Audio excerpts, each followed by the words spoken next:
Hello viewers, welcome to Super Brain. Example 3.47 பார்க்கலாம். Varshika drew 6 circles with different sizes. Varshika வந்து 6 circles வந்து draw பண்றாங்க. Different sizeல வந்து draw பண்றாங்க. Draw a graph for the relationship between the diameter and circumference of each circle as shown in the table அப்படின்னு சொல்லியிருக்காங்க. இந்த டேபிளில் வந்து நமக்கு என்ன கொடுத்துருக்காங்கன்னா ரிலேஷன்ஷிப் பிட்வீன் எதுக்கு ரிலேஷன்ஷிப் கொடுத்துருக்காங்கன்னா டயாமீட்டருக்கும் சர்க்கம்ஃபரன்ஸ்க்கும் இருக்கிற ரிலேஷன்ஷிப் வந்து கொடுத்துருக்காங்க. இதை யூஸ் பண்ணி நமக்கு வந்து கிராஃபை ட்ரா பண்ண சொல்லியிருக்காங்க. பார்த்தீங்கன்னா நமக்கு 5 சர்க்கிள்ஸ் தான் டயாமீட்டர் கொடுத்துருக்காங்க. 6th ஒன் வந்து டயாமீட்டர் 6ன்னு சொல்லிட்டாங்க. அப்போ அதோடைய சர்க்கம்ஃபரன்ஸ் என்ன அப்படின்னு நம்மளை கேட்குறாங்க. இப்போ ஒரு சர்க்கிள் இருக்குது, டயாமீட்டர்னா இந்த சென்டர் பாயிண்ட் வழியாக இந்த சர்க்கிளுடைய சர்க்கம்ஃபரன்ஸை 2 இடத்துலையும் டச் பண்ணணும். அதுதான் வந்து நம்ம டயாமீட்டர்னு சொல்லுவோம். சர்க்கம்ஃபரன்ஸ்னால் இந்த சுற்றி இருக்குது பார்த்தீங்களா, இதுதான் சர்க்கம்ஃபரன்ஸ். ஓகே, ஸோ நம்ம இந்த டயாமீட்டரை யூஸ் பண்ணி இந்த சர்க்கம்ஃபரன்ஸை கண்டுபிடிப்போம். நார்மலாக நம்ம ஃபார்முலா யூஸ் பண்ணி 2πr யூஸ் பண்ணி கண்டுபிடிப்போம். இந்த டயாமீட்டர்லேருந்து 6 கண்டுபிடிச்சிட்டு 2πrல சப்ஸ்டிடியூட் பண்ணால் நமக்கு சர்க்கம்ஃபரன்ஸ் கிடச்சிரும். பட் வந்து இங்கே வந்து நம்ம கிராஃபிக்கல் மெத்தடில் போட போகிறோம். இங்கே பார்த்தீங்கன்னா இந்த டயாமீட்டரை எக்ஸ்ன்னு எடுத்துக்கணும், சர்க்கம்ஃபரன்ஸை ஒய்ன்னு எடுத்துக்கணும். எல்லாமே சென்டிமீட்டரில் தான் இருக்குது. அதுக்கப்புறம் பார்த்தீங்கன்னா டயாமீட்டர் வந்து நமக்கு இன்க்ரீஸ் ஆகிட்டே போகுது. பாருங்கள் 1 2 3ன்னு அதிகமாகிட்டே போகுது. சர்க்கம்ஃபரன்ஸும் பார்த்தீங்கன்னா நமக்கு அதிகமாகிட்டே தான் போகுது. 3.1 6.2ன்னு அதிகமாகிட்டே போகுது. அப்போ எக்ஸும் இன்க்ரீஸ் ஆகுது, ஒய்யும் இன்க்ரீஸ் ஆகுது. அப்போ பார்த்தீங்கன்னா இது டைரக்ட் வேரியேஷன் அப்படின்னு சொல்லுவோம். இன்கேஸ் எக்ஸ் வந்து இன்க்ரீஸ் ஆகிட்டு ஒய் வந்து டிக்ரீஸ் ஆச்சுன்னா அதை இன்டைரக்ட் வேரியேஷன் அப்படின்னு சொல்லுவோம். இப்போ நமக்கு ரெண்டுமே இன்க்ரீஸ் ஆகிறதுனால இது டைரக்ட் வேரியேஷன். ஸோ எப்படி எழுதிக்கலாம்னா, ஃப்ரம் த கிவன் டேபிள் நீங்கள் பென்சில் மட்டும்தான் யூஸ் பண்ணணும். நான் டார்க்காக தெரியணும் அப்படின்றதுக்காக பென் யூஸ் பண்ணுறேன். அதே மாதிரி தான் நீங்கள் கிராஃப் போடும்போது பென்சில் மட்டும் தான் யூஸ் பண்ணணும். நீங்கள் எழுதும் போது பென்சில் மட்டும் தான் யூஸ் பண்ணணும். From the given table, x increases, y also increases.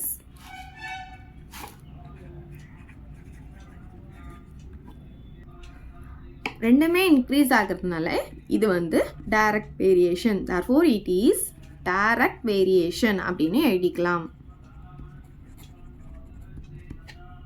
அப்போ நமக்கு ஈக்குவேஷன் எப்படி இருக்கும்னா y = kx இருக்கும். டைரக்ட் வேரியேஷனாக இது ரெண்டும் மல்டிப்ளேயில் வரும், கேவும் எக்ஸும். In case indirect variation or inverse வேரியேஷனாக இருந்தால் அப்படியே பையில் எழுதணும், k/xஆக இருக்கும். ஓகே, லெஃப்ட் ஹேண்ட் சைடு மட்டும் y தான் வரும். ஸோ டைரக்ட் வேரியேஷனால் y = kxன்னு போட்டுக்கலாம். இதை வந்து ஈக்குவேஷன் 1 அப்படின்னு எடுத்துக்கலாம். இதுலேருந்து நம்ம என்ன கண்டுபிடிக்கணும்னா k வேல்யூ கண்டுபிடிக்கணும். ஸோ k தான் நமக்கு வேணும். இந்த எக்ஸ் இந்த பக்கம் வரும்போது என்ன ஆகும், டிவைடடில் வந்துடும். அப்போ y/x அப்படின்னு கிடைக்கும். இப்போ k வேல்யூ கண்டுபிடிச்சி இதில் எடுத்துகிட்டு வந்து சப்ஸ்டிடியூட் பண்ண போகிறோம். ஸோ கேனா என்ன, y/x இல்லையா. இப்போ டேபிளில் பாருங்கள், இங்கே பாருங்கள், சர்க்கம்ஃபரன்ஸ் தான் y, டயாமீட்டர் வந்து x. அப்போ இது y, இது x. அப்போ y/xனா 3.1/1. அப்போ k = 3.1/1 = இது y, இது x இல்லையா. அப்போ 6.2/2. 6.2/2. ஸோ 2 வேல்யூ போட்டால் போதும். ஸோ இது எல்லாத்தையும் நீங்கள் போட்டாலும் சேம் வேல்யூ தான் கிடைக்க போகுது. ஸோ இது 2 மட்டும் நம்ம எடுத்துக்கிட்டால் போதும். எங்கே ஈக்குவல் டு சைன் போடணும். இப்போ பாருங்கள் என்ன ஆன்சர் கிடைக்கும்னா 3.1/1னா 3.1 தான் நமக்கு கிடைக்கும். இப்போ இது நீங்கள் கேன்சல் பண்ணிங்கன்னா என்ன கிடைக்கும், 2 டேபிளில் இது 1 டைம், 2 டேபிளில் பார்த்தீங்கன்னா 6 வந்து 3 டைம்ஸ், 2 வந்து 1 டைம். இங்கே பாயிண்ட் வச்சுக்கணும். அப்போ என்ன தான் கிடைக்குது நமக்கு, k உடைய வேல்யூ 3.1 தான் கிடைக்கும். இந்த k உடைய வேல்யூவை எடுத்துகிட்டு வந்து 3.1 கிடச்சிருக்கா, இதை எடுத்துகிட்டு வந்து ஈக்குவேஷன் 1ல் வந்து சப்ஸ்டிடியூட் பண்ண போகிறோம். அப்போ என்ன ஆகும்னா ஈக்குவேஷன் 1 இம்ப்ளைஸ் y = k என்ன வந்து நமக்கு 3.1. So 3.1 × x. இதுதான் ரிக்வயர்ட் ஈக்குவேஷன். இதுக்கு தான் இப்போ நம்ம கிராஃப் வந்து ட்ரா பண்ண போகிறோம். இப்போ வந்து பாயிண்ட்ஸ் எடுக்க போகிறோம். பாயிண்ட்ஸ் இப்போ இங்கே இருக்குது பார்த்தீங்களா, இது x, இது y. இதுதான் நம்மளுடைய பாயிண்ட் 1,3.1. அதுக்கப்புறம் 2,6.2. ஸோ இந்த மாதிரி இந்த 5 பாயிண்ட்ஸையும் எடுத்து எழுதிக்கலாம். 1,3.1, 2,6.2, 3,9.3, 4,12.4 and 5,15.5. ஸோ இந்த பாயிண்ட்ஸ் தான் இப்போ நம்ம பிளாட் பண்ண போகிறோம். இப்போ நமக்கு இங்கே பாயிண்ட்ஸ் பார்த்திங்கன்னா எல்லாமே சின்ன சின்ன நம்பராக தான் இருக்குது. அதுவும் நமக்கு இங்கே பாயிண்ட்லேயும் வந்திருக்கு. அதனால் நம்ம 1 1ஆகவே எடுத்துக்கலாம். எக்ஸ்லேயும் 1 யூனிட் எடுத்துக்கலாம், ஒய்லேயும் 1 யூனிட் எடுத்துக்கலாம். ஸோ நான் இப்போ இங்கே எக்ஸ் ஆக்சிஸும் ஒய் ஆக்சிஸும் ட்ரா பண்ணிட்டேன். ஸோ இங்கே 1 யூனிட்டாக எடுத்திருக்கேன். இங்கே பார்த்தீங்கன்னா இது வந்து நம்ம டயாமீட்டர் எக்ஸை வந்து டயாமீட்டர் எடுத்திருக்கோம் இல்லையா, யூனிட்டும் நம்ம ப்ராக்கெட்டில் கண்டிப்பாக எழுதணும். அதே மாதிரி இப்போ இங்கே பார்த்தீங்கன்னா ஒய் ஆக்சிஸ் நம்ம என்ன எடுத்திருக்கோம்னா சர்க்கம்ஃபரன்ஸ் எடுத்திருக்கோம், அதோடைய யூனிட் சென்டிமீட்டரும் இங்கே எழுதிக்கோங்க. ஓகே, இப்போ நமக்கு ஸ்கேல் எழுதணும். So X axis 1 centimetre equal to 1 unit. 1 தான் எடுத்திருக்கோம். ஒய் ஆக்சிஸும் நம்ம 1 தான் எடுத்திருக்கோம், அதனால் 1 யூனிட் போட்டுக்கலாம். சரி, இப்போ பாருங்கள், ஃபர்ஸ்ட் பாயிண்ட் வந்து 1,3.1. ஸோ 1 அப்படின்னு சொல்லும் போது நம்ம எங்கே பார்க்கணும், எக்ஸ் ஆக்சிஸில் பார்க்கணும். 3.1ன்னா இங்கே 3க்கு மேலே இருக்கிற ஃபஸ்ட்டு லைன் தான் 3.1ஆக இருக்கும். இங்கே 1க்கு நேராக பார்க்கணும், இங்கே பார்த்தீங்கன்னா 3.1. ஸோ இப்போ இங்கே பாருங்கள், நான் ஜூம் பண்ணி காமிச்சிருக்கேன். இங்கே 3க்கு மேலே இருக்கிற ஃபர்ஸ்ட் லைன் தான் 3.1ஆக இருக்கும். ஸோ இந்த இடத்துல மார்க் பண்ணிக்கோங்க. இந்த இடத்துல வந்து நம்ம பாயிண்ட் எழுதிக்கலாம், 1,3.1 அப்படின்னு சொல்லிட்டு. நெக்ஸ்ட்டு 2,6.2. ஸோ இங்கே எக்ஸ் ஆக்சிஸில் 2 பார்க்கணும், ஒய் ஆக்சிஸில் 6க்கு நேராக பார்க்கணும். ஸோ 6க்கு நேராக 2ன்னு சொல்லும் போது செகண்ட் லைன், அப்போ நமக்கு எங்கே வரும்னா இந்த செகண்ட் லைனில் பாயிண்ட் வரும். கரெக்டாக அந்த இடத்துல பாயிண்ட் வச்சுட்டு இந்த இடத்துல 2,6.2 அப்படின்னு எழுதிக்கலாம். ஓகே, நெக்ஸ்ட் பாயிண்ட் பார்த்தீங்கன்னா 3,9.3. அப்போ எக்ஸ் ஆக்சிஸில் 3க்கு நேராக பார்க்கணும், இங்கே பார்த்தீங்கன்னா 9லேருந்து 3 லைன்ஸ் வந்து மேலே பார்க்கணும். ஸோ இப்போ இங்கே பாருங்கள், 1 2 3. ஸோ இதுதான் நம்மளுடைய பாயிண்ட்டு. இந்த இடத்துல 3,9.3ன்னு எழுதிக்கலாம். நெக்ஸ்ட் பார்த்தீங்கன்னா 4,12.4. ஸோ இங்கே 4க்கு நேராக பார்க்கணும், இங்கே 12 பார்த்தீங்களா, இங்கேருந்து 4 லைன்ஸ் மேலே போகணும். ஸோ 1 2 3 4. ஸோ இந்த இடத்துல பாயிண்ட் வரும். இங்கே வந்து என்ன பண்ணலாம், 4,12.4 அப்படின்னு எழுதிக்கலாம். ஸோ நெக்ஸ்ட் பாயிண்ட் பார்த்தீங்கன்னா 5,15.5. 5 வந்து எக்ஸ் ஆக்சிஸில் பார்க்கணும், அப்படியே நம்ம இங்கே 5க்கு நேராக பார்த்துட்டு வரும்போது இங்கே 15 இருக்கு இல்லையா, ஸோ 15லேருந்து 0.5ன்னு சொல்லும் போது கரெக்டாக இந்த சென்டராக இருக்க லைனாக தான் நமக்கு 0.5ஆக இருக்கும். ஸோ இங்கே பாருங்கள், இந்த சென்டரில் ஒரு லைன் கொஞ்சம் லைட்டாக டார்க்காக போட்டிருப்பாங்க. ஸோ அதுதான். அப்போ இங்கே நம்ம என்ன எழுதிக்கலாம், 5,15.5 அப்படின்னு எழுதிக்கலாம். இப்போ நம்ம மார்க் பண்ணியிருக்க எல்லா பாயிண்ட்டையும் ஜாயின் பண்ண போகிறோம். இந்த 0லேருந்து அப்படியே ஜாயின் பண்ணிக்கோங்க. கரெக்டாக ஸ்கேலை வந்து கரெக்டாக வர மாதிரி அட்ஜஸ்ட் பண்ணி வச்சுக்கோங்க ஃபஸ்ட்டு, அதுக்கப்புறம் ஜாயின் பண்ணுங்கள். ஸோ வச்சுட்டு 0லேருந்து நான் ட்ரா பண்ணுறேன். எக்ஸ்ட்ரா எக்ஸ்டெண்ட் பண்ணி விட்டுக்கோங்க.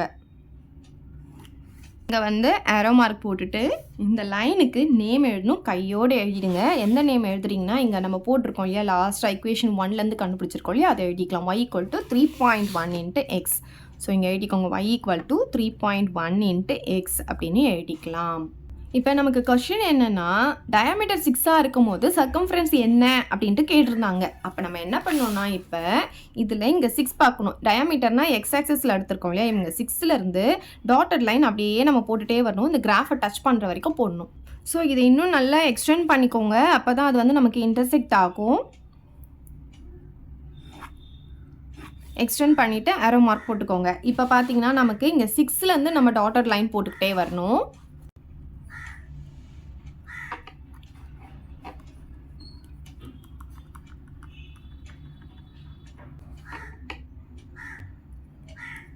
கரெக்டாக அந்த ஸ்ட்ரைட் லைனை இன்டர்செக்ட் பண்ணுற மாதிரி நம்ம டாட்டட் லைன் போடணும். கரெக்டாக இங்கே 18.6 தான் இது வந்து நமக்கு இங்கே இன்டர்செக்ட் ஆகணும். இப்படி அந்த 18.6 நான் கண்டுபிடிச்சேன் அப்படின்னு பார்த்தீங்கன்னா இதில் சப்ஸ்டியூட் பண்ணி பார்க்கணும், அதுதான் நம்மளுடைய கரெக்ட் ஆன்சராக இருக்கும். அதை வச்சு நம்ம கிராஃபை வந்து கரெக்டாக ட்ரா பண்ணிக்கலாம். இப்போ எக்ஸுக்கு தான் அவங்க 6ன்னு கொடுத்துருக்காங்க. அப்போ 3.1 கூட 6 மல்டிப்ளை பண்ணிட்டா நமக்கு ஒய் கிடச்சிரும். ஸோ 3.1 கூட 6 மல்டிப்ளை பண்ணும்போது 18.6 நமக்கு கிடைக்கும், அதுதான் நம்மளுடைய ஆன்சர். ஸோ அப்போ பார்த்தீங்கன்னா இங்கே 18.6க்கு நேராக தான் நமக்கு இந்த இடத்துல இன்டர்செக்ட் ஆகணும் இந்த எக்ஸுடைய வேல்யூ. எனக்கு கரெக்டாக இது இன்டர்செக்ட் ஆகல, அதெல்லாம் நான் இங்கே அழைச்சிருக்கேன். ஸோ நான் இது கரெக்டாக அட்ஜஸ்ட் பண்ணி இப்போ லைனை நான் ட்ரா பண்ணுறேன். நல்லா எக்ஸ்டெண்ட் பண்ணி விட்டுக்கோங்க. இப்போ இந்த டாட்டட் லைனை கரெக்டாக போட்டுக்கோங்க. ஸோ நீங்கள் இது போகிறதுக்கு முன்னாடி நீங்கள் இதை கூட நீங்கள் கரெக்டாக 18.6 நேராக போட்டு இது நீங்கள் அட்ஜஸ்ட் பண்ணிக்கலாம். இப்போ எனக்கு கரெக்டாக வந்துச்சு, அதனால நான் அதை வந்து இங்கேயே போட்டுக்கிறேன். ஸோ இப்போ இங்கே பார்த்தீங்கன்னா இங்கே நமக்கு 18.6க்கு நேராக இது இன்டர்செக்ட் ஆகும். ஸோ 6ன்னு சொல்லும்போது இந்த 18க்கு மேலே இந்த 5ன்றது கொஞ்சம் டார்க்காக தெரியும் இல்லையா, அதுக்கு மேலே இருக்கிற லைன். ஸோ அங்கே வந்து நீங்கள் டாட்டட் லைன் கரெக்டாக போட்டு வாங்க.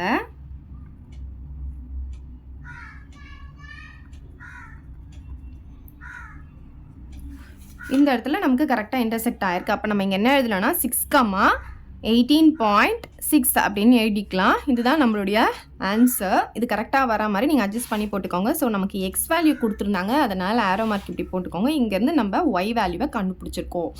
சரி, இப்போ ஃபைனலாக எப்படி எழுதணும் அப்படின்னு பார்த்தீங்கன்னா சொல்யூஷன் ஃப்ரம் த கிராஃப்னு போட்டுக்கோங்க. When its diameter is 6 cm, its circumference is அப்படின்னு எழுதிக்கலாம். When diameter is 6 cm, its circumference